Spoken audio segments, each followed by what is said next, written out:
Students, this is Diwakar and welcome to इजोटी science. आज हम शुरू करने जा रहे हैं 10th की साइंस का केमिस्ट्री का first chapter, that is matter in our surroundings. Start करने से पहले मैं आपको बता दूं, जो केमिस्ट्री का सेकंड चैप्टर है, 9th साइंस का सेकंड चैप्टर है, उसकी जो लिंक है वो डिस्क्रिप्शन में गिवन है। वो चैप्टर मैं ऑलरेडी कंप्लीट कर चुका हूँ वन शॉट में, तो वहाँ से आप उसको देख सकते हैं। ठीक है, तो मैटर इन आवर सराउंडिंग्स में आपको क्या क्या चीज़ें डिस्कस करनी है, सबसे पहले हम इसको डिस्कस कर लेते हैं। ठीक है ना, तो first of all we have to discuss matter and its example. सबसे पहले हम मैटर और उसके एग्जाम्पल्स की बात करेंगे। मैटर के जो पार्टिकल्स होते हैं उनके क्या कैरेक्टरिस्टिक्स होते हैं, इसकी बात करेंगे। स्टेट ऑफ मैटर की बात करेंगे। Then we will discuss change of state of matter, यानी जिसको हम फेज ट्रांसफॉर्मेशन भी कहते हैं। चेंज ऑफ स्टेट कैसे करता है matter, melting point, boiling point, condensation and freezing, ये सारी चीज़ें हम क्या करेंगे, डिस्कस करेंगे। ठीक है, उसके बाद सब्लिमेशन, उसके बाद लेटेंट हीट, जिसको कि हिडन हीट भी कहते हैं, latent heat of fusion and latent heat of vaporisation, इन चीज़ों को हम डिस्कस करेंगे। ठीक है, इवेपोरेशन, इवोपरेशन को इफेक्ट करने वाले फैक्टर्स और कूलिंग काउज्ड बाय इवोपरेशन, तो ये वो टॉपिक्स हैं जो इस चैप्टर के अंदर आपको कवर करने हैं। उसके बाद ये चैप्टर हो जाएगा आपका फिनिश, और आप हर तरीके का क्वेश्चन जो इस चैप्टर से रिलेटेड आएगा उसको करने में सक्षम हो जाओगे। ठीक है, तो ये हो गए इस चैप्टर के कंटेंट्स। अब हम वन बाय वन करके हर एक कंटेंट को डिस्कस करेंगे। सबसे पहले हम बात करेंगे मैटर क्या होता है। देखो, मैटर हर उस चीज़ को कहते हैं जो जगह को क्या करता है, घेरता है, ऑक्यूपाई करता है। जैसे आपने चेयर को किसी जगह में रखा, तो वो चेयर उस जगह को ऑक्यूपाई कर रही है। उस चेयर का कुछ ना कुछ मास होता है, कुछ ना कुछ भार होता है, कुछ ना कुछ वेट होता है। तो जिसका मास होता है और जो जगह को ऑक्यूपाई करता है उसको हम क्या बोल देते हैं, मैटर बोल देते हैं। ठीक है, अब जो मैटर होता है ना, matter is made up of tiny particles. Tiny मतलब क्या, टाइनी मतलब हो गया very very small, very very small particle से मिलकर के आपका मैटर बनता है। ठीक है, अब जैसे शुगर हो गया, टेबल हो गया, चेयर हो गई, पेंसिल है ना, ये सारी चीज़ें क्या हैं, आपकी मैटर के एग्जाम्पल्स हैं। हर वो चीज़ जो आपको अपने आसपास दिख रही है उसका कुछ मास होता है, मतलब जिसको आप फील कर सकते हो, टच कर सकते हो, जिसका कुछ भार होता है, वजन होता है, जो किसी जगह को घेरती है, ऑक्यूपाई करती है, उसको हम क्या बोलते हैं, मैटर बोलते हैं।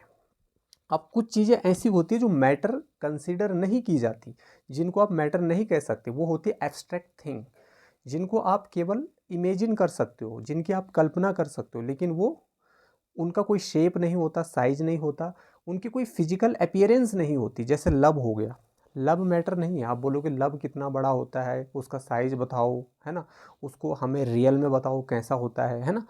अफेक्शन हो गया, हेट हो गया, टेस्ट हो गया, स्मेल हो गई, ये कोई जगह नहीं घेरती है, इनका कोई मास नहीं होता है, इसीलिए हम इनको मैटर कंसिडर नहीं करेंगे। तो these all things are not considered as matter because all these things do not occupy space and they do not have mass as well. वो कोई स्पेस को भी नहीं घेरती और उनका कोई मास भी नहीं होता है। क्लियर है इतना? I hope this is clear to all of you. अब हम बात करते हैं पंच तत्व। जैसे जिस समय तक साइंस इतना ज़्यादा डेवलप नहीं था, इतना ज़्यादा एडवांस नहीं था, तो एक फिलोसॉफिकल व्यू था, एक दार्शनिक व्यू था देखने का। ठीक है ना, फिलोसफी के अकॉर्डिंग, दर्शन के अकॉर्डिंग क्या था कि जो पंच तत्व है, पंच तत्व होते थे आपके, क्या होते थे, earth, water, fire, air and sky, है ना, पृथ्वी, जल, तेज, वायु और आकाश। ठीक है, तो जो एंशियंट इंडियन फिलोसफर्स थे वो कहते थे कि जितने भी मैटर हैं, मैटर मतलब जितने भी पदार्थ होते हैं, वो पदार्थ चाहे लिविंग हो चाहे नॉन लिविंग हो, ये किसका बना हुआ होता है, पांच बेसिक एलिमेंट्स का बना होता है, और इन पांचों बेसिक एलिमेंट को बोलते हैं पंच। पंच मतलब हो गया पांच तत्व यानी एलिमेंट्स। तो ये 5 बेसिक एलिमेंट्स हैं जिनसे मैटर बनता है। ठीक है, तो ये एंशियंट इंडियन फिलोसफर्स कहते थे, प्राचीन भारतीय दार्शनिक कहते थे। ठीक है, आगे बढ़ते हैं। अब जो मॉडर्न डे साइंटिस्ट है वो क्या बोलते हैं, ये मैटर को दो पार्ट में डिवाइड कर देते हैं। पहला है फिजिकल प्रॉपर्टीज, दूसरा है आपका केमिकल प्रॉपर्टीज। क्या है ये, केमिकल प्रॉपर्टीज। ठीक है, तो फिजिकल प्रॉपर्टीज के बेसिस पे हम तीन चीजें इसी चैप्टर में डिस्कस करेंगे, सॉलिड्स, लिक्विड्स एंड गैसेस। अब जो केमिकल प्रॉपर्टीज़ हैं उनको मैं सेकंड चैप्टर में डिस्कस कर चुका हूँ, एलिमेंट्स, कंपाउंड्स और मिक्सचर्स, उसको आप सेकंड चैप्टर में पढ़ते हो, वो मैं ऑलरेडी पढ़ा चुका हूँ। तो इस चैप्टर में बेसिकली ये तीन चीज़ें डिस्कस्ड हैं, सॉलिड, लिक्विड एंड गैसियस, ये तीन स्टेट होती है आपकी मैटर की। तो ये दो तरीके से इसको क्लासीफाई किए, एक हो गया इनकी फिजिकल प्रॉपर्टीज़, और फिजिकल प्रॉपर्टीज़ को जब आप क्राइटेरिया बनाते हो तो उसके बेसिस पर आप बोलते हो सॉलिड, लिक्विड और गैस। जब आप केमिकल प्रॉपर्टीज़ को क्राइटेरिया बनाते हो तो उसके बेसिस पे बोलते हो आप एलिमेंट्स। एलिमेंट जैसे hydrogen, helium, lithium, beryllium. Compound जैसे H2 हो गया, NaCl हो गया। और मिक्सचर्स जैसे शुगर और वाटर का मिक्सचर हो गया, ठीक है। हेट्रोजीनस मिक्सचर, होमोजीनस मिक्सचर, ये सेकंड चैप्टर में हम सारी चीज़ें डिस्कस कर चुके हैं। क्लियर है इतना? तो इसमें हम बात करेंगे सॉलिड, लिक्विड्स और गैसेस की। अब characteristics of particles of matter, matter के जो पार्टिकल हैं उनके क्या क्या कैरेक्टरिस्टिक्स होते हैं।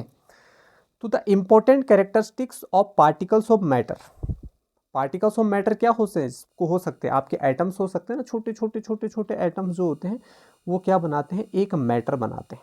क्या बनाते हैं? एक पूरा मैटर बनाते हैं, ठीक है ना। जैसे भाई एक आपका टेबल है, चेयर है, तो जो चेयर है वो छोटे छोटे छोटे छोटे पार्टिकल से मिलकर ही तो बनी होगी, वही तो है आपके एटम्स, या वही तो हैं आपके मॉलिक्यूल्स, ठीक है ना। तो ये पार्टिकल मॉलिक्यूल भी हो सकते हैं और एटम्स भी हो सकते हैं। तो इनके कैरेक्टरिस्टिक्स क्या है? तो पहला कैरेक्टरिस्टिक है इनका कि the particles of matter are constantly moving. ये कॉन्स्टेंटली मूविंग मतलब लगातार मूव करते रहते हैं, कॉन्टिन्यूसली मूव करते रहते हैं, ठीक है, due to kinetic energy. The particles of matter have spaces between them. जो मैटर के जो पार्टिकल होते हैं ना बच्चों, उनके बीच में स्पेस होते हैं, जिनको इंटरमोलिकुलर स्पेस बोलते हैं, ठीक है। आगे अभी हम डिस्कस करेंगे, ठीक है। और particles of matter attract each other. अब जो मैटर के पार्टिकल्स होते हैं वो एक दूसरे को अट्रैक्ट भी करते हैं, वो एक दूसरे को अट्रैक्ट भी करते हैं। अब यहाँ पर देखिए, आपका सॉलिड है, आपका लिक्विड है और आपका गैस है।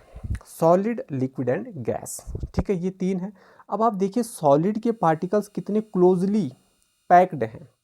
सॉलिड के जो पार्टिकल्स हैं ना वो बिल्कुल क्लोज हैं एक दूसरे के, उनके बीच में जो स्पेस है वो बहुत कम है, क्योंकि इनके बीच में फोर्स ऑफ अट्रैक्शन बहुत ज़्यादा है। ये एक दूसरे की तरफ बहुत तेज़ी से खींच रखे हुए हैं, खिंचाव ज़्यादा है, ठीक है। तो यहाँ पर स्पेस बहुत कम है, इसीलिए ये सॉलिड है, ठीक है ना। The particles are closely packed. यहाँ पर जो पार्टिकल्स हैं वो क्लोजली पैक्ड है, बहुत क्लोज है एक दूसरे को, और स्पेस भी बहुत कम है इनके बीच में। तो स्पेस सबसे कम किस में होता है, किसके पार्टिकल के बीच में होता है? सॉलिड के। उसके बाद किस में होता है? लिक्विड में, ठीक है। तो ये जो लिक्विड के मॉलिक्यूल्स आपको दिख रहे हैं, इनके बीच में देखिए आप कितना कम स्पेस है, पर सॉलिड से थोड़ा ज़्यादा है। तो इस स्पेस को हम बोलते हैं इंटरमोलिकुलर स्पेस, है ना, इंटर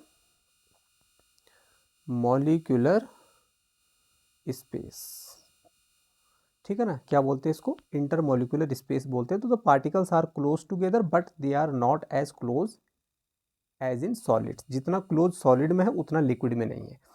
और गैस के जो पार्टिकल्स है, गैस आपको पता है फैल जाती है चारों तरफ, क्योंकि इसके बीच में देखिए आप स्पेस बहुत कम होते हैं। गैस के जो एटम्स होते हैं या जो मॉलिक्यूल्स होते हैं बहुत दूर दूर होते हैं, इसलिए बहुत जितनी इसको जगह मिलेगी, स्पेस मिलेगा, उतना ही घेर लेता है, ठीक है।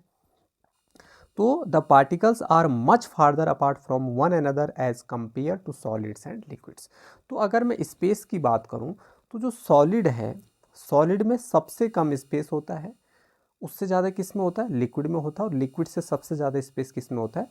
गैसियस में होता है, ठीक है ना, गैसियस में होता है। तो ये हो गया आपका सीक्वेंस। सॉलिड में सॉलिड के पार्टिकल्स के बीच में स्पेस सबसे कम होता है, लिक्विड में थोड़ा ज़्यादा होता है, इंटरमीडिएट, और गैसियस में सबसे ज़्यादा होता है, हाईएस्ट, ठीक है। अब देखते हैं the particles of matter are constantly moving. पहली प्रॉपर्टी है मैटर की, जो कि मैटर के पार्टिकल्स होते हैं वो कॉन्स्टेंटली मूव कर रहे हैं, एक जगह से दूसरी जगह क्या कर रहे हैं? मूव कर रहे हैं। इसीलिए तो जब आप किसी इंक को जब आप किसी वाटर में डालते हो तो धीरे धीरे धीरे धीरे वो इंक क्या करने लगती है? पूरे वाटर में डिस्ट्रीब्यूट हो जाती है, पूरे वाटर में फैल जाती है, ठीक है ना। क्योंकि जो वाटर के पार्टिकल्स हैं वो मूव कर रहे हैं ना, मूव कर रहे हैं, कॉन्स्टेंटली मूव कर रहे हैं। आप शुगर डाल दो इस वाटर में, आप नमक डाल दो इसमें, वो घुल जाएगा, ठीक है। तो particles of matter possesses kinetic energy as the temperature rise particles moves faster because kinetic energy increases, ठीक है। तो पार्टिकल्स बहुत फास्ट हो जाते हैं, इनका मूवमेंट फास्ट हो जाता है जब काइनेटिक एनर्जी क्या होती है? इंक्रीज होती है। काइनेटिक एनर्जी मतलब जो एनर्जी मूवमेंट में हेल्प कर रही है, किसी भी पार्टिकल्स की मूवमेंट में जो एनर्जी हेल्प कर रही है वहाँ पे काइनेटिक एनर्जी लगती है। गतिज ऊर्जा इसको कहते हैं, जो गति में हेल्प कर रही है पार्टिकल्स की, ठीक है। तो ये फिजिक्स का कॉन्सेप्ट है काइनेटिक एनर्जी। जब आपको फिजिक्स का चैप्टर पढ़ाया जाएगा तो वहाँ पर आपकी काइनेटिक एनर्जी की बात होगी, ठीक है। तो particles of matter are constantly moving, ठीक है ना। तो सबसे ज़्यादा मूव कौन करेगा आप बताइए? Minimum in solids, more in liquids, maximum in gases, ठीक है ना। गैस के पार्टिकल्स जो होते हैं वो बहुत तेज़ी से मूव करते हैं, इसीलिए तेज़ी से वो फैल भी जाती है, ठीक है ना। मोर इन लिक्विड्स, लिक्विड में क्या होता है, गैस से क्या होता है देखो। मिनिमम इन सॉलिड्स, सॉलिड में बहुत कम होता है। सॉलिड में जो मूवमेंट होता है पार्टिकल्स का, मूव तो करते हैं लेकिन बहुत कम, एकदम ना के बराबर समझ लो। लिक्विड्स में थोड़ा ज़्यादा और गैसेस में सबसे ज़्यादा, ठीक है ना। तो ये है मूवमेंट का सीक्वेंस, ठीक। दूसरी प्रॉपर्टी थी the particles of matter have spaces between them. अब मैटर के जो पार्टिकल है ना उनके बीच में स्पेस होता है। अब मैंने क्या बताया, सबसे कम स्पेस किस पार्टिकल्स के बीच में होता है, सॉलिड के, ठीक है ना। उसके बाद लिक्विड, उसके बाद गैस, ठीक है ना। तो स्पेस बिटवीन द पार्टिकल्स, ठीक है ना। पार्टिकल्स, अब यहाँ पर ये मैक्सिमम नहीं है, इसको आप बोल सकते हो मिनिमम। सॉलिड में क्या होता है, स्पेस मिनिमम होता है, लिक्विड में थोड़ा ज़्यादा होता है, और गैसियस में स्पेस सबसे ज़्यादा होता है, मैक्सिमम होता है। समझ आया, ठीक है। अब मान लीजिए यहाँ पर एक बीकर है, ये देख रहे हैं आप बीकर। वाटर लेवल आपने मार्क कर दिया जहाँ तक पानी भरा हुआ है इस कंटेनर में, ठीक है ना। 100 ml पानी भरा हुआ है इस कंटेनर में। इस कंटेनर 100 ml वाटर में आपने 50 ग्राम शुगर डाल दी। 50 ग्राम क्या डाल दी, इसमें शुगर डाल दी। अब जब आप इसमें 50 ग्राम शुगर डाल दी तो आपने ग्लास रॉड से जब इसको अच्छे से इसमें मिलाया तो ये शुगर इसमें क्या होने लग गई, डिज़ोल्व होने लग गई। लेकिन क्या शुगर के डिज़ोल्व होने से वाटर लेवल बढ़ गया? नहीं बढ़ा। भाई 100 ml वाटर में आपने 50 ग्राम शुगर डाला तो ऐसा नहीं कि वाटर का लेवल ऊपर हो जाएगा, नहीं, वाटर का लेवल उतना ही रहेगा। इससे क्या पता चलता है कि इनके बीच में स्पेस था, इनके बीच में क्या था, स्पेस था इस तरीके से। अब वाटर के जो पार्टिकल्स हैं इनके बीच में ये देख रहे हैं आप स्पेस है, तो ये जो स्पेस है इस स्पेस में आपके शुगर के पार्टिकल्स चले गए और उसमें क्या हो गए, डिज़ोल्व हो गए। तो वाटर का लेवल ऊपर थोड़ी जाएगा, वो तो उतना ही रहेगा जितना ऑलरेडी था।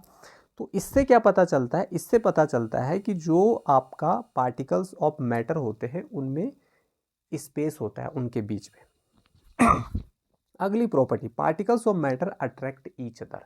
ये एक दूसरे को क्या करते हैं ना, अट्रैक्ट करते हैं, इसीलिए ये क्लोजली पैक्ड होते हैं। अब जैसे सॉलिड में सबसे ज़्यादा होता है फोर्स ऑफ अट्रैक्शन, इनके जो बीच में अट्रैक्शन होता है, जैसे ये पार्टिकल्स हैं आपके, तो इन पार्टिकल्स के बीच में ना फोर्स ऑफ अट्रैक्शन होता है, मतलब ये पार्टिकल्स एक दूसरे को अपनी तरफ खींचते हैं। तो ये सबसे ज़्यादा किस में होता है, सॉलिड में होता है, और सबसे कम किस में होता है, गैस में होता है।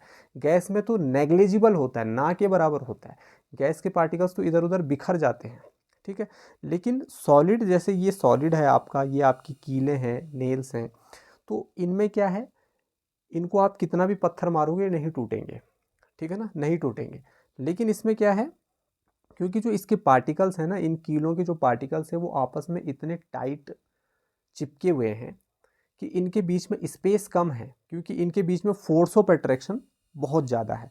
तो सॉलिड में फोर्स ऑफ अट्रैक्शन ज़्यादा है, लिक्विड में ये इंटरमीडिएट होता है, और गैसेस में तो ये बहुत ही कम होते हैं, क्योंकि गैस के पार्टिकल बहुत दूर दूर होते हैं। पार्टिकल जितने दूर होंगे फोर्स ऑफ अट्रैक्शन उतना कम होगा, पार्टिकल जितने नज़दीक होंगे फोर्स ऑफ अट्रैक्शन उतना ज़्यादा होगा। तो सॉलिड में पार्टिकल सबसे नज़दीक होते हैं, इसलिए फोर्स ऑफ अट्रैक्शन ज़्यादा होता है वहाँ पे। समझ आया?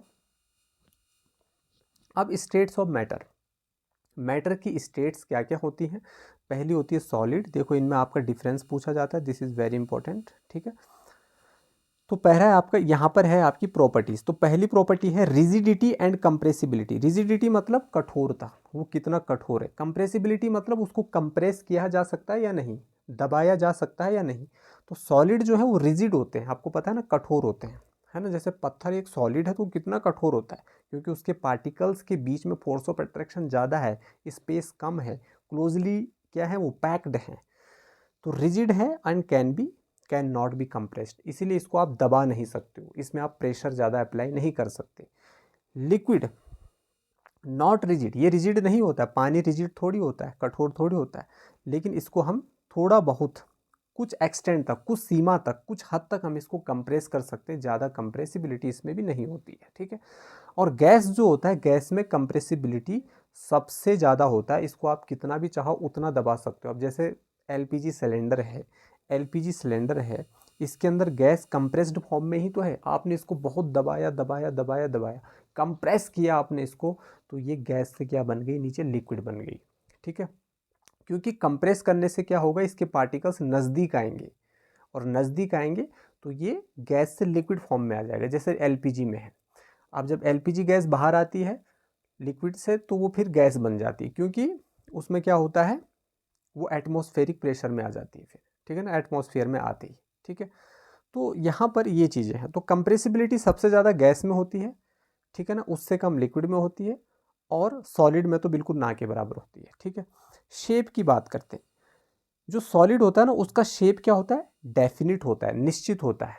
शेप यानी उसका आकार, और उसका जो वॉल्यूम होता है वो भी क्या होता है, डेफिनिट होता है, डेफिनिट होता है।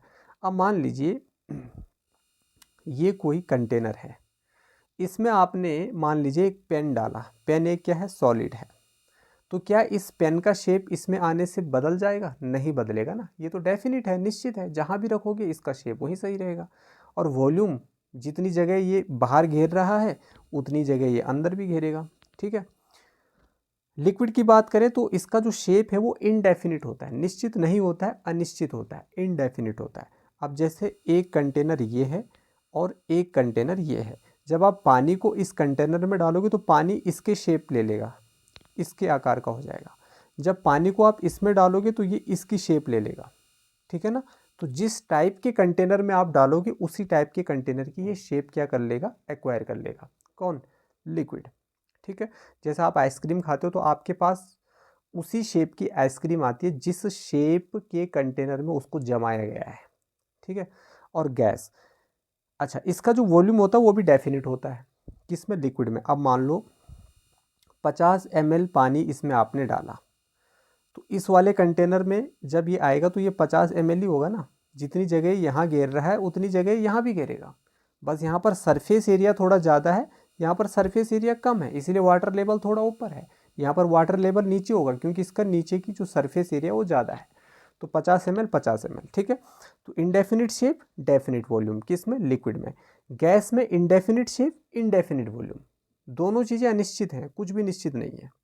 क्योंकि देखो, गैस को आप जिस तरीके के कंटेनर में भरोगे उसी तरीके का शेप ले लेगा, लेकिन गैस को आप ना क्लोज कंटेनर में ही स्टोर कर सकते हो। भाई इसमें अगर आपको गैस को भरना है तो यहाँ से बंद करना पड़ेगा, नहीं तो गैस यहाँ से बाहर आ जाएगी, ठीक है ना। तो इसका जो शेप है वो डेफिनिट नहीं है, और इसका जो वॉल्यूम है वो भी डेफिनिट नहीं है। मान लीजिए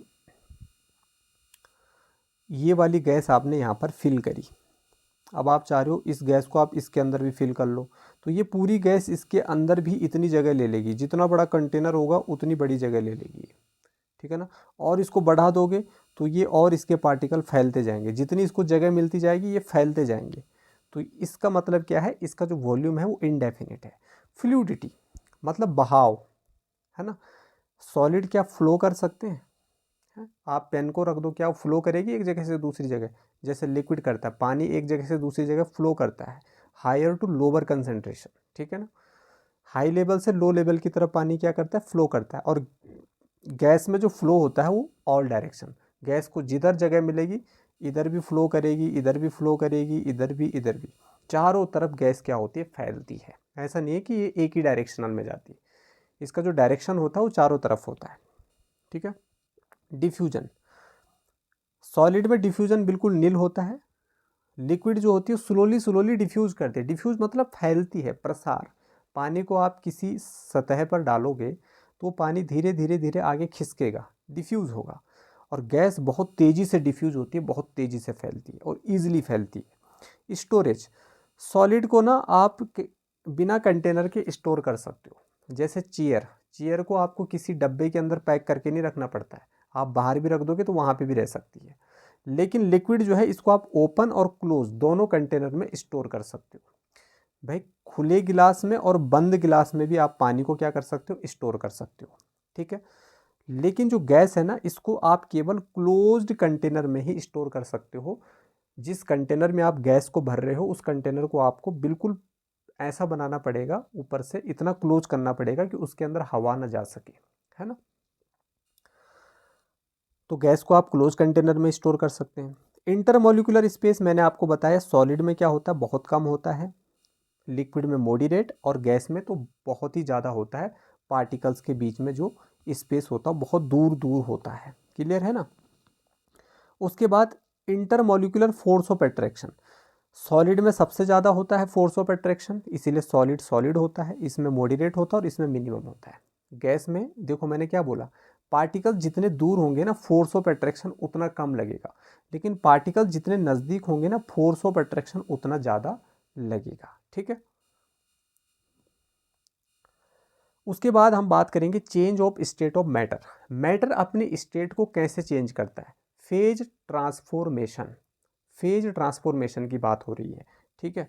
तो मैटर जो है ना अपनी स्टेट को कैसे चेंज करेगा, जैसे आइस क्या है, लिक्विड है, जब इसको हम मेल्ट करते हैं तो ये वाटर बनता है, और जब हम इसको गर्म करते हैं तो ये वेपर बनता है, मतलब स्टीम की फॉर्म में जाता है। तो सॉलिड से लिक्विड, लिक्विड से गैस, गैस से लिक्विड, लिक्विड से सॉलिड, तो किस इसको बोलते हैं हम फेज ट्रांसफॉर्मेशन। तो matter can exist in 3 physical state, बहुत easy, liquid state, gaseous state and solid state, है ना। फॉर एग्जाम्पल वाटर जो होता है ना 3 स्टेट में क्या करता है, एग्जिस्ट करता है, सॉलिड में, लिक्विड में, और किस में, वेपर फॉर्म में, गैस की फॉर्म में। ठीक है। तो ये 3 स्टेट में आपका वाटर क्या कर सकता है, एग्जिस्ट कर सकता है। ठीक है। अब यहाँ पर आप देख सकते हैं जब हम क्या करते हैं, जब हम we can change the physical state of matter in 2 ways, 2 तरीके से हम मैटर की स्टेट को क्या कर सकते हैं, चेंज कर सकते हैं। या तो हम, देखो ये थोड़ा यहाँ पर दब गया है, या तो हम टेम्परेचर को चेंज करके कर सकते हैं, और ये क्या है आपका, by changing the pressure, by applying the pressure. दूसरा पॉइंट है आपका बाय अप्लाइंग, आप लिख लेना इसको, बाय अप्लाइंग प्रेशर। ठीक है। तो या तो प्रेशर को चेंज करके, या तो प्रेशर को चेंज करके, या तो आप प्रेशर को अप्लाई करके मैटर की स्टेट को चेंज कर सकते हो, या तो आप टेम्परेचर को चेंज करके मैटर की स्टेट को चेंज कर सकते हैं। तो टेम्परेचर से और प्रेशर से। अब आपको जब आप सॉलिड से, जब आप सॉलिड स्टेट से लिक्विड स्टेट में जाते हैं तो आपको उस सॉलिड को मेल्ट करना पड़ेगा, और मेल्ट करने के लिए उसके टेम्परेचर को बढ़ाना पड़ेगा। जैसे आप आइस को अगर वाटर में कन्वर्ट करना चाहते हैं तो आपको आइस को पिघलाना पड़ेगा, पिघलाने के लिए आपको उसको गर्म करना पड़ेगा, मतलब उसके टेम्परेचर को बढ़ाना पड़ेगा। तो उसको आप बोलते हैं फ्यूजन या मेल्टिंग। तो सॉलिड टू लिक्विड को हम क्या बोलेंगे, फ्यूजन या मेल्टिंग। अब लिक्विड से जब आप गैस में जाते हो तब भी आपको क्या करना पड़ेगा, उसको हीट देना पड़ेगा, उसको बॉयल करना पड़ेगा, उसको हम बोलते हैं वेपोराइजेशन। क्या बोलते हैं हम उसको, वेपोराइजेशन। अच्छा, अब गैस से अगर आपको सॉलिड में आना तो आपको उसको ठंडा करना पड़ेगा, टेम्परेचर को कम करना पड़ेगा, तो उसको बोलते हैं हम कंडेंसेशन। गैसियस स्टेट से लिक्विड स्टेट में आने को हम क्या बोलेंगे, कंडेंसेशन बोलेंगे, और लिक्विड स्टेट से सॉलिड स्टेट में आने को हम बोलेंगे फ्रीजिंग या सॉलिडिफिकेशन। अब हम उसको फ्रीज कर रहे हैं। तो पानी को अगर आपको पानी क्या है, लिक्विड, अब इस लिक्विड को अगर आपको सॉलिड बनाना है, पानी को अगर बर्फ़ बनाना है, आइस बनाना है, तो आपको इसको क्या करना पड़ेगा, टेम्परेचर कम करना पड़ेगा, फ्रिज में रखना पड़ेगा, तो उससे क्या हो जाएगा, वो फ्रीज हो जाएगा, तो इसको हम बोलेंगे सॉलिडिफिकेशन। ठीक है। अब सॉलिड से जब डायरेक्ट गैस बनती है बिना लिक्विड स्टेट में गए, सॉलिड से जब गैस बनती है तो इसको हम बोलते हैं सब्लिमेशन, है ना। कुछ सॉलिड क्या होते हैं ना, वो सॉलिड से डायरेक्ट किस में चले जाते हैं, गैस में चले जाते हैं, जैसे CO2, ड्राई आइस बोलते हैं इसको, है ना, कार्बन। ठीक है। तो ड्राई आइस क्या होता है, सॉलिड से डायरेक्ट गैस हम इसको क्या कर सकते हैं, बना सकते हैं। ठीक है। अभी आगे बता दूंगा इसको। अब बाय चेंजिंग टेम्परेचर, अब टेम्परेचर को चेंज करके आप कैसे मैटर की स्टेट को चेंज कर सकते हैं, मतलब सॉलिड से लिक्विड में या लिक्विड से गैस में आप कैसे उसको ले जा सकते हो। तो इसमें आप पहले पढ़ोगे मेल्टिंग पॉइंट क्या होता है सर। मेल्टिंग पॉइंट जब आप किसी सॉलिड को मेल्ट करते हो, पिघलाते हो, देखो मेल्टिंग पॉइंट सॉलिड का ही होता है और बॉइलिंग पॉइंट लिक्विड का होता है। लिक्विड को जब आप उबालते हो तो उसको आप बॉयल कर रहे हो तो वहाँ पर आप बॉइलिंग पॉइंट निकालोगे। सॉलिड को जब आप पिघला रहे हो तो मतलब उसको आप मेल्ट कर रहे हो तो यहाँ पर आप मेल्टिंग पॉइंट एमपी देख रहे हो। तो यहाँ पर एमपी, वहाँ पर बीपी, तो MP stands for melting point, ठीक है। तो मेल्टिंग पॉइंट आप देखेंगे यहाँ पर, the temperature at which a solid substance melt, एक ऐसा टेम्परेचर जिस पर सॉलिड सब्सटेंस मेल्ट कर रहा है, पिघल रहा है, चेंजेस इनटू अ लिक्विड, है ना, सॉलिड से वो लिक्विड बन रहा है, ऐसे टेम्परेचर पर जिस पर वो मेल्ट कर रहा है और सॉलिड से लिक्विड बन रहा है एटमॉस्फेरिक प्रेशर पर, तो इसको हम बोलते हैं मेल्टिंग पॉइंट। क्या बोलते हैं हम इसको? मेल्टिंग पॉइंट बोलते हैं। Different solids have different melting point. अब हर एक सॉलिड का अलग अलग मेल्टिंग पॉइंट होता है। जैसे आइस है, आइस जो होता है ये 0 डिग्री सेल्सियस पर मेल्ट होता है। अब आप बोलते हो सर 0 डिग्री सेल्सियस पर तो पानी बर्फ हो जाता है और 0 डिग्री सेल्सियस पर ये पिघलता है। तो यहाँ पर आपको कॉन्सेप्ट में बताऊंगा लेटेंट हीट का नेक्स्ट स्लाइड में, ठीक है। आप हमेशा याद रखना आइस का जो मेल्टिंग पॉइंट होता है वो 0 डिग्री होता है। वैक्स जो मोम होती है वो 63 डिग्री सेल्सियस पर मेल्ट करती है और जो आयरन होता है उसका मेल्टिंग पॉइंट बहुत ज़्यादा होता है, 1535 डिग्री सेल्सियस पर आप इसको क्या कर सकते हैं? मेल्ट कर सकते हैं। तो ये हो गया आपके different solids have different melting points, ठीक है। अब हम बात करते हैं कंडेंसेशन। अब कंडेंसेशन क्या है देखिए, अभी मैं उस पॉइंट पे भी आऊँगा आगे लेटेंट हीट वाले पे, ठीक है। कंडेंसेशन, गैस से जब आप लिक्विड में चेंज होते हो, जब गैस मतलब process of conversion of gas into liquid is known as condensation. Process of changing a gas means vapour to a liquid by cooling, जब आप उसको कूल करके ठंडा करके, गैस को जब आप ठंडा करोगे तो लिक्विड बनता है, तो उस प्रोसेस को आप कंडेंसेशन बोलते हो। दूसरा है आपका फ्रीजिंग। फ्रीजिंग में आप लिक्विड से सॉलिड बनाते हो, लिक्विड से सॉलिड बनाते हो, इसको भी आपको कूल करना पड़ेगा, फ्रीज करना पड़ेगा, तो इस प्रोसेस को हम फ्रीजिंग या सॉलिडिफिकेशन बोलते हैं। तो जब आप गैस से लिक्विड में गए तो उसको आपने बोला कंडेंसेशन, और जब आप लिक्विड से सॉलिड में गए तो उसको आपने बोला सॉलिडिफिकेशन, ठीक है ना। अब है सब्लिमेशन। तो सब्लिमेशन में डायरेक्ट क्या हो रहा है, सॉलिड से क्या बन रही है, गैस बन रही है। तो सॉलिड से जब आप डायरेक्ट गैस बना रहे हो तो आपको उसको हीट करना पड़ेगा, मेल्ट करना पड़ेगा, और जब आप गैस से डायरेक्ट सॉलिड में आओगे तो आप इसको कूल करना पड़ेगा, ठंडा करना पड़ेगा। समझ आ रहा है ना। तो the changing of a solid directly into vapours on heating and of vapors into solids on cooling is known as sublimation without passing through the liquid state। भाई सॉलिड से आप डायरेक्ट गैस में जा रहे हो बिना लिक्विड स्टेट को cross किए, लिक्विड स्टेट को आप छोड़ दे रहे हो, सॉलिड से डायरेक्ट गैस में जा रहे हो, गैस से डायरेक्ट सॉलिड में आ रहे हो, तो इसको हम कहते हैं सब्लिमेशन। लेकिन जब आप सॉलिड से गैस में जाओगे तो वहाँ पर आपको उस सब्सटेंस को हीट करना पड़ेगा, जब गैस से सॉलिड में आओगे तो उसको कूल करना पड़ेगा, टेम्परेचर को घटाना पड़ेगा। तो यहाँ से यहाँ आने के लिए टेम्परेचर को कम करना पड़ेगा, यहाँ से यहाँ जाने के लिए टेम्परेचर को अप करना पड़ेगा, बढ़ाना पड़ेगा, ठीक है ना।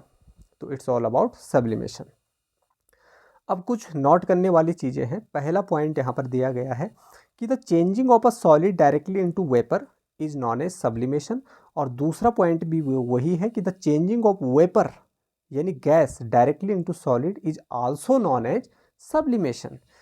मतलब सॉलिड से डायरेक्ट गैस में जाना इसको भी सब्लिमेशन कहेंगे, गैस से डायरेक्ट सॉलिड में आना इसको भी हम सब्लिमेशन कहेंगे। तो the solid substance which undergoes sublimation is said to sublime, है ना।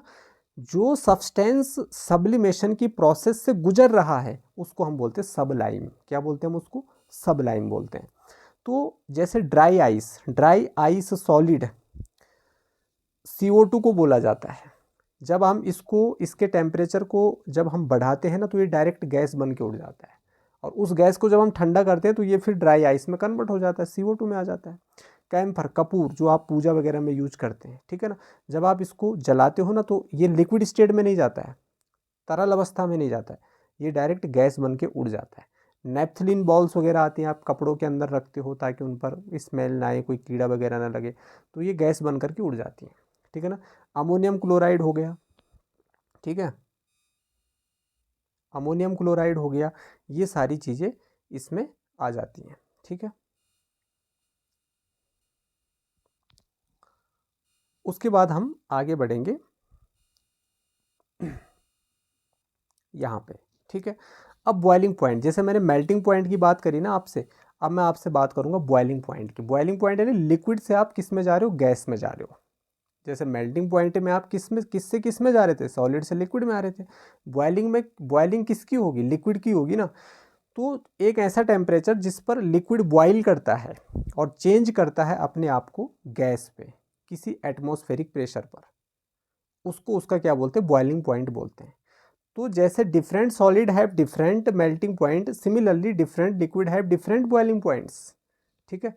वाटर वाटर का 100 डिग्री सेल्सियस है बॉइलिंग पॉइंट, 100 डिग्री सेल्सियस पर ही ये बॉयल करना शुरू करेगा। अल्कोहल जो शराब होता है 78 डिग्री होता है इसका boiling point. Mercury 357 degree Celsius, mercury एक मेटल है जो रूम टेम्परेचर पर लिक्विड स्टेट में होती है, तो इसका भी 357 डिग्री सेल्सियस पर ही ये क्या करती है, बॉयल करती है। ठीक है। अब हम बात करेंगे लेटेंट हीट का।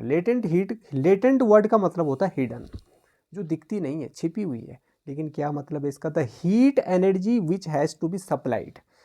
हीट एनर्जी जिसको सप्लाई होना है सब्सटेंस की स्टेट को चेंज करने के लिए, तो वो हीट एनर्जी जिसको सब्सटेंस की स्टेट को चेंज करने के लिए सप्लाई होना है, उसको हम कह रहे हैं लेटेंट हीट। तो लेटेंट हीट जो है ना, अभी मैं आगे और अच्छे से बताऊंगा। लेटेंट हीट होती है दो तरह की। पहली होती है लेटेंट हीट ऑफ फ्यूजन, दूसरा होता है लेटेंट हीट ऑफ वेपोराइजेशन। इसको आप समझ लीजिए। ठीक है ना। लेटेंट हीट ऑफ फ्यूजन क्या है, सॉलिड टू लिक्विड चेंज, और लेटेंट हीट ऑफ वेपोराइजेशन क्या है, लिक्विड टू गैस चेंज। दोनों में डिफरेंस समझिए आप। लेटेंट हीट ऑफ फ्यूजन क्या है, solid to liquid change. Latent heat of vaporisation क्या है, लिक्विड टू गैस चेंज। ठीक है। अब लेटेंट हीट की हम यहाँ पे बात करते हैं कि the heat required to convert a solid into the liquid state is called latent heat, है ना। सॉलिड से किसी सॉलिड सब्सटेंस को लिक्विड स्टेट में जाने के लिए जिस हीट एनर्जी की रिक्वायरमेंट होती है उसको लेटेंट हीट कहते हैं। लेटेंट हीट ऑफ फ्यूजन यानी मेल्टिंग की बात हो रही है, क्योंकि सॉलिड तो मेल्ट ही करेगा। तो the amount of heat required to change 1 kilogram solid to its liquid state. 1 kilogram solid को इसकी लिक्विड स्टेट में चेंज होने के लिए जितनी अमाउंट ऑफ हीट रिक्वायर्ड होती है उसको हम लेटेंट हीट ऑफ फ्यूजन कहते हैं। There is no rise in temperature during the melting of rice. जब राइस नहीं, आइस यानी बर्फ, जब आइस मेल्ट कर रही होती है तो टेम्परेचर में कोई बढ़ोतरी नहीं होती। ये बहुत गहरा पॉइंट है, इस डायग्राम से समझिए आप इसको। The melting of ice to form water, यहाँ पर आइस मेल्ट करेगा तो वाटर में कन्वर्ट होगा ना ऑब्वियसली। तो यहाँ पर आपने एक स्टैंड लगा रखा है, आयरन स्टैंड। इसके नीचे आपने एक बर्नर लगा रखा है, ये ट्राईपोड पे आपने इसको सेट कर रखा है, और ये आग जल रही है।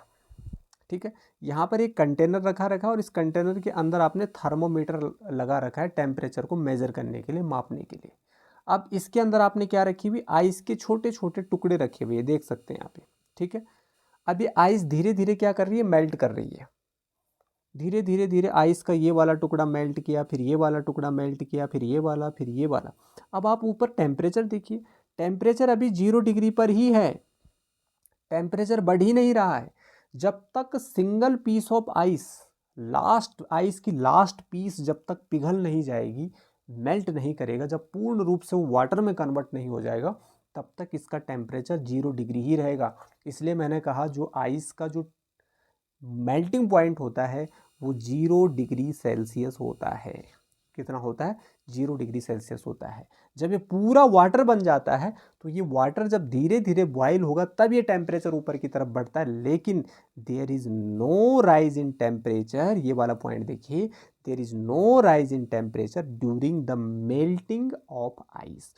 ठीक है ना, मतलब while ice is melting there is no rise in temperature. जब आइस मेल्ट कर रहा होता है तो टेम्परेचर में कोई भी चेंज नहीं आता है, टेम्परेचर 0 डिग्री ही रहता है। यह है बच्चों लेटेंट हीट ऑफ फ्यूजन का concept. I hope it's clear to all of you. अगर अभी भी कोई डाउट है तो बता देना मुझे, ठीक है, फिर मैं दूसरे तरीके से भी समझा सकता हूँ।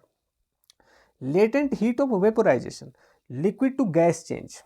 ठीक है ना, आगे बढ़ने से पहले मैं आपको बता दूं, बायो के लेक्चर्स भी अभी इसमें धीरे धीरे करके आ रहे हैं, जैसे फंडामेंटल ऑफ यूनिट सेल वाला जो चैप्टर है वो मैं इस चैनल पे अपलोड हो चुका है, उसकी जो लिंक है डिस्क्रिप्शन में गिवन है। बहुत अट्रैक्टिव और अट्रैक्टिव नोट्स और बेस्ट एक्सप्लेनेशन के साथ आपको हर एक वीडियो यहाँ पर प्रोवाइड किया जाता है, ताकि आपका एजुकेशन जो है उसमें क्वालिटी हो, यानी कि क्वालिटी एजुकेशन आप तक पहुँच सके। ठीक है ना, तो ज़्यादा से ज़्यादा इसको शेयर करें।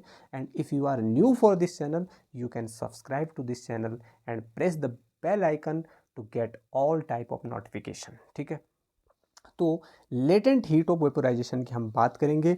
लेटेंट हीट ऑफ वेपोराइजेशन मतलब हो गया लिक्विड से हम किस में जा रहे हैं, गैस में जा रहे हैं। लेटेंट हीट ऑफ फ्यूजन में हम सॉलिड से किस में आए, लिक्विड में आए। अब इस लिक्विड को पिघलाना शुरू करेंगे। सेम प्रोसेस है, यहाँ पर आपने आयरन स्टैंड लगा दिया, यहाँ पे बर्नर लगा दिया, आग जलाना शुरू किया। यहाँ पर क्या हो रहा है, आपका पानी उबल रहा है, उबल रहा है, उबल रहा है। यहाँ पर टेम्परेचर धीरे धीरे धीरे धीरे धीरे धीरे बढ़ रहा है।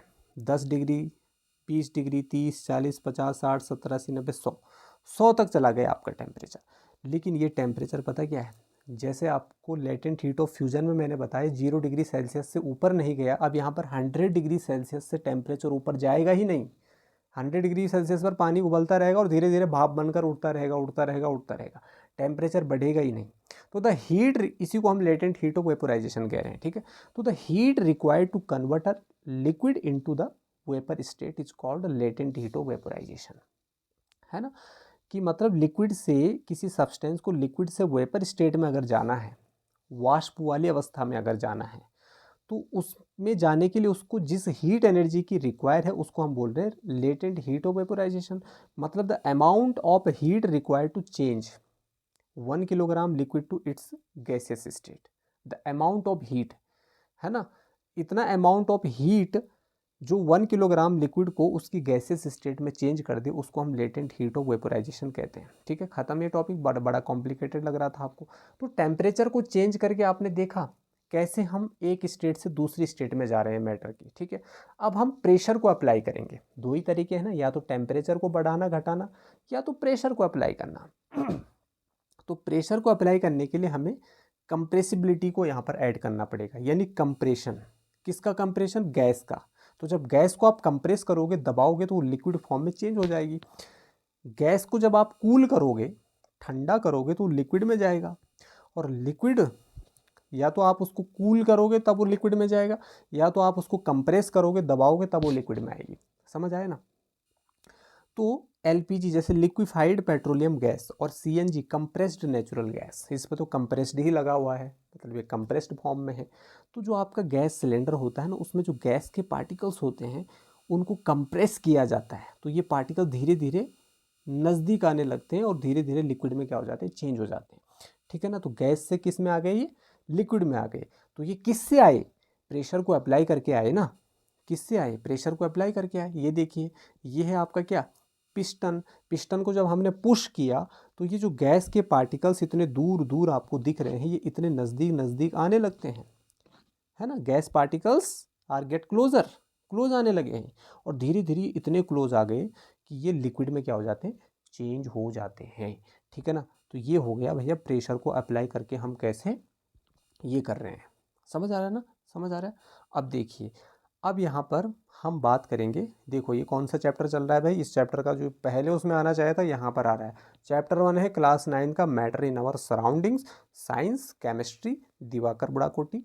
और ये यहाँ पर पार्ट 4 तो बिल्कुल ही कट कर दो आप इसको, क्योंकि ये तो वन शॉट में बन रहा है ना। ठीक है ना, तो ये चैप्टर जो है बहुत इंपॉर्टेंट चैप्टर है। ज़्यादा से ज़्यादा आप इसको शेयर करिए, और अगर आप न्यू हैं तो you can subscribe to this channel. ठीक है, अब एवोपरेशन की हम बात करेंगे। ठीक है, इवेपोरेशन की बात करेंगे। इवेपोरेशन क्या है, ये एक प्रोसेस है, ये एक प्रोसेस है जिसमें लिक्विड चेंज करता है किसमें, वेपर स्टेट में, बिलो इट्स बॉइलिंग पॉइंट्स, है ना। इसके बॉइलिंग पॉइंट से नीचे ये क्या करता है, लिक्विड से किस में जाता है, गैसियस स्टेट में जाता है। ठीक है, तो ये एक सरफेस फिनोमिना है। जैसे आप कपड़ा सुखाते हो ना, तो कपड़े के सरफेस पे पानी होते हैं, पानी के पार्टिकल्स होते हैं। जब आप उसको धूप में डालते हो ना, तो धूप में डालने से क्या होता है, पानी धीरे धीरे धीरे वेपर की फॉर्म में उड़ता रहता है और लास्ट में कपड़ा सूख जाता है। तो पानी की सतह से, उसकी सरफेस से वो क्या होता रहता है, वेपर की फॉर्म में उड़ता रहता है। तो इसीलिए इसको बोला सरफेस फिनोमिना।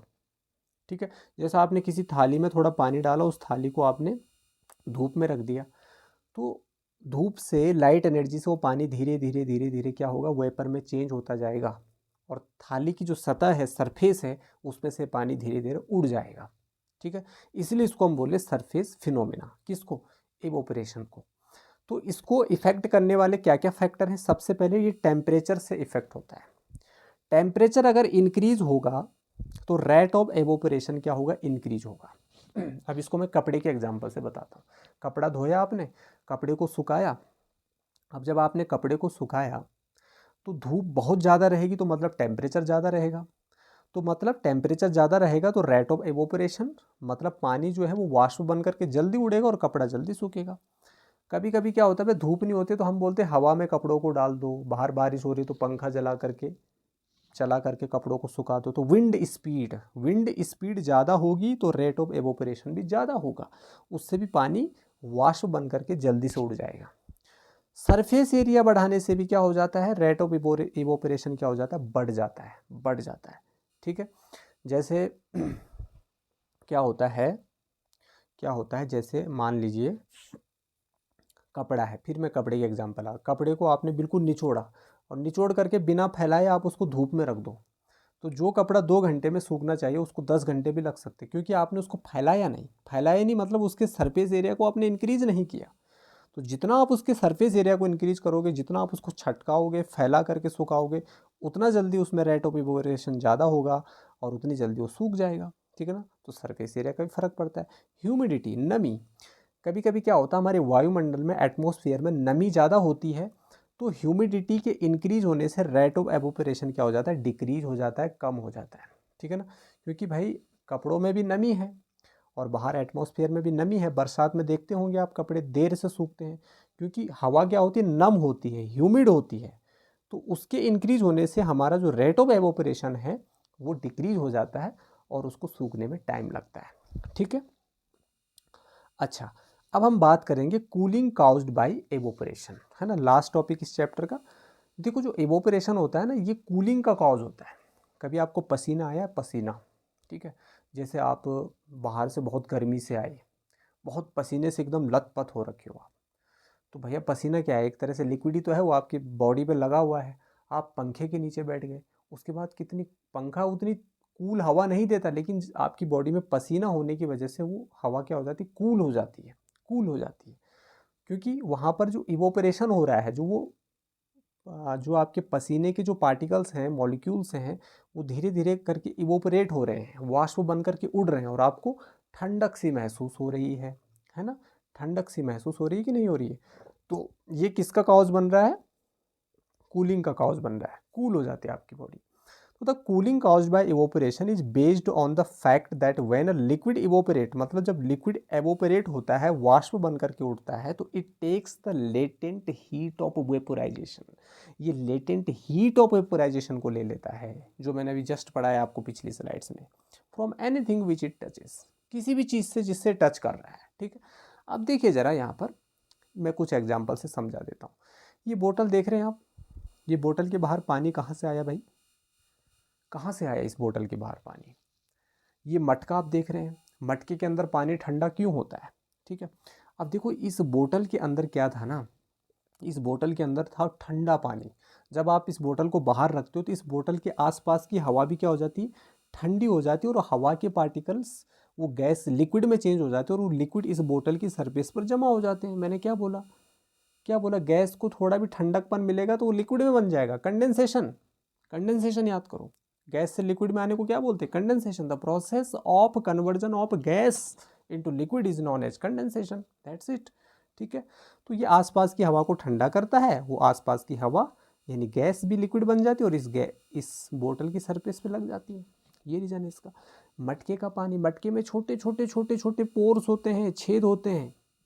ठीक है, मटके का जो अंदर का पानी है वहाँ से पानी धीरे धीरे बाहर रिसता है, वो पानी धीरे धीरे बाहर आता है, अंदर की हीट को बाहर लाता है। अंदर की हीट को क्या करता है, ये बाहर लाता है।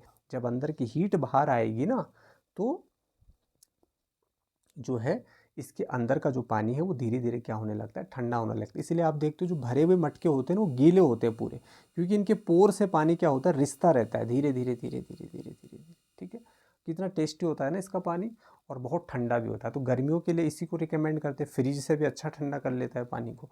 फ्रिज के पानी से तो आपकी हेल्थ को भी नुकसान हो सकता है, लेकिन इसके पानी से आपकी हेल्थ को कोई नुकसान नहीं हो सकता। ठीक है ना। तो भैया आज के लेक्चर को हम यहीं पर कर देते हैं। अब क्या फिनिश, यहीं पर कर देते हैं इसको फिनिश। और मैं आपको बता रहा हूँ, अब हम जब नेक्स्ट वीडियो में मिलेंगे तो एक नए और फ्रेश चैप्टर के साथ मिलेंगे। नेक्स्ट वीडियो आएगी आपकी बायो का टिश्यू वाला चैप्टर, जो आपको कल प्रोवाइड हो जाएगा। आप कोई 4 दिन बाद देख रहा होगा तो कल कल मत करना, आपको डिस्क्रिप्शन में मिल जाएगी इसकी लिंक। ठीक है ना। मैं आज के हिसाब से कल की बात कर रहा हूँ। अगर आप परसों देखोगे तो फिर परसों वाले कल की तरफ मत जाना। ठीक है ना। तो ये आज की मैं बात कर रहा हूँ। आज है 25 तारीख और आज आपकी होली भी है, तो happy Holi to all of you. ठीक है ना। और हाँ, इस वीडियो को देखने के लिए आपका बहुत बहुत शुक्रिया, बहुत बहुत धन्यवाद। अगर आपको ये वीडियो थोड़ा भी पसंद आया, समझ में आया और यहाँ तक अगर आप पहुँच गए हैं तो इसको आप ज़्यादा से ज़्यादा शेयर करिए, और ज़्यादा से ज़्यादा मात्रा में आप इसको शेयर करिए, ताकि जितने भी बच्चे हैं जिनको इस तरीके के कंटेंट की ज़रूरत है वो भी इससे कुछ बेनिफिट उठा सकें। ठीक है। तो बच्चों मिलते हैं एक नए और फ्रेश चैप्टर के साथ। तब तक मुस्कुराते रहिए, हंसते रहिए, पढ़ते रहिए, और थैंक्स फॉर वॉचिंग।